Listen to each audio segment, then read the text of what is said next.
কথায় আছে আর এবং ধ্রুব সত্য কথা এটা, কখনো যদি জঙ্গলের আগাছা কাটতে হয় তাহলে প্রত্যেকটা গাছের শেকড় সমেত তুলে ফেলতে হয়।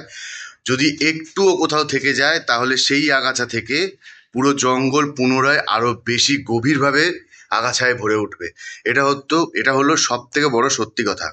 সেরকমই টেররিস্ট যখন মারতে হবে বা টেররিস্ট ক্লিয়ার যখন করে, তখন টেররিস্টের প্রত্যেকটা প্রথম থেকে শেষ অবধি প্রত্যেককে শেষ করতে হয়। যদি টেররিস্টের কুত্তাটা অব্দি বেঁচে থাকে তাহলে আগামী দিনে তোমার দেশের পরমাণু বোমার থেকেও ভয়ঙ্কর হতে পারে। তার প্রমাণ এখন ইন্ডিয়া পাচ্ছে, আর সেটাই নিয়ে ইন্ডিয়া ভুগছে। এই যে ঝামেলাটা চলছে, ইন্ডিয়া পাকিস্তানের যে কনফ্লিক্টটা চলছে, যে যুদ্ধ বুদ্ধ যাই হচ্ছে, এগুলোর মূল একদম মেন পয়েন্টে কে? মাসুদ আজহার। আচ্ছা, এই মাসুদ আজহারটা লোকটা কে, আর কত কিছু করেছে, কটা অ্যাটাক করেছে ইন্ডিয়াতে, কি কি ক্ষতি করেছে, যার জন্য এত বড় একটা সিচুয়েশন তৈরি হয়েছে আজকে? এই লোকটাকে কি কোনোদিনই ইন্ডিয়ার আর্মি ধরতে পারেনি, বা ইন্ডিয়া কি কোনোদিনই পায়নি এই লোকটাকে হাতে? আপনারা জানলে অবাক হবেন, এই লোকটাকে মাসুদ আজহারকে 1994-এ ইন্ডিয়ার থেকে এনকাউন্টার করার সুযোগ এসেছিল, ইন্ডিয়া থেকে করা হয়নি। তার পরিবর্তে মাসুদ আজহার ইন্ডিয়াকে যা যা দিয়েছে, মানে তা ভাবার কল্পনারও বাইরে। 30টার উপরে অ্যাটাক করেছে টোটাল ইন্ডিয়াতে মাসুদ আজহার, টেররিস্ট অ্যাটাক। তার মধ্যে উল্লেখযোগ্য কিছু অ্যাটাক আমি বলে দিই। 1999-এ কান্ধার হাইজ্যাক, যে টাইমে মাসুদ আজহার আমাদের দেশের জেলে ছিল, সেই টাইমে কান্ধার হাইজ্যাক হয় তার টিমের লোকদের দিয়ে দ্বারা। এবং সেই হাইজ্যাকে তাদের ডিম্যান্ড ছিল মাসুদ আজহারকে ছাড়তে হবে, তবে তারা প্লেনের বাকি লোকদের ছাড়বে। সেই ডিলে ইন্ডিয়া রাজি হয় এবং মাসুদ আজহারকে ছেড়ে দেয়। তারপরেই শুরু হয় খেলা। 2001 পার্লামেন্ট অ্যাটাক, 16 জন মারা গেছে।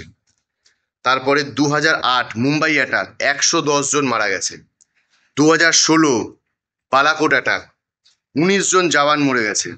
2019 পুলওয়ামা অ্যাটাক, 40 জন মারা গেছে। আর এই এখন লাস্ট 12 তারিখে হয়েছে আমাদের পেহেলগাঁও অ্যাটাক।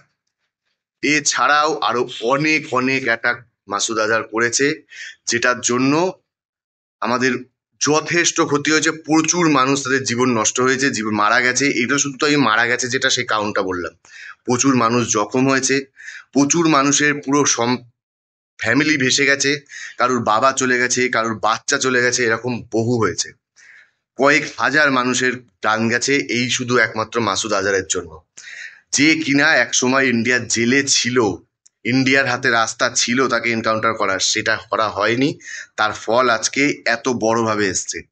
তার পরিবর্তে এখন কি করেছে, ইন্ডিয়ান আর্মি গিয়ে তার বাড়ি ভাগলপুরে, তার বাড়িতে গিয়ে বোম মেরেছে। মানে তার যে সেন্টার ছিল, মেন সেন্টার যেখানে তারা জঙ্গি ট্রেনিং দিত সমস্ত কিছু, সেই জায়গায় তারা মিসাইল অ্যাটাক করে পুরো জায়গাটা ডিস্ট্রয় করে দিয়েছে, তার 10 জন বাড়ির লোককে মেরে দিয়েছে।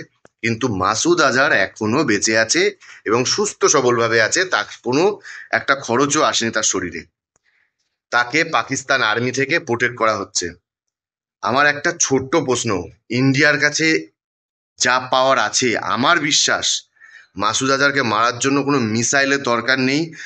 পয়েন্ট ব্ল্যাঙ্ক শুট করে মাসুদ আজহারকে একদিন রাত্রির মধ্যে মারতে পারে, কিন্তু সেটা করা হচ্ছে না। তার পেছনের কারণ আমার জানা নেই, আমার মাথাতেও ঢোকেনি। কিন্তু এটা হলো মাসুদ আজহারের একটা ছোট্ট হিস্ট্রি, যে তারা মাসুদ আজহার কি কি ইন্ডিয়াতে করেছে। তার যে টিমের নাম সেটা হচ্ছে জৈশ-এ মোহাম্মদ, সেটা সে লাদেনের সঙ্গে দেখা করার পর বানিয়েছিল, যেটা 1999-তে ও ইন্ডিয়া থেকে ছাড়া পাওয়ার পরে গিয়ে লাদেনের সঙ্গে দেখা করে জৈশ-এ মোহাম্মদ তৈরি করেছে। কিন্তু আজকে সে এতগুলো টেররিস্ট অ্যাটাক করেছে, এত মানুষের জান নিয়েছে, তার পরিবর্তে এখন যেটা চলছে সেটা কি আদৌ কোনো কাজে দেবে বলে আমার তো মনে হচ্ছে না।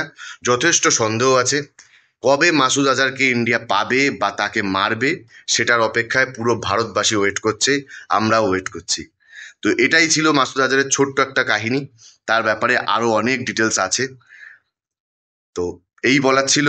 যদি ভালো লাগে লাইক করবেন, কিছু বলার থাকলে কমেন্ট করে জানাবেন। ধন্যবাদ।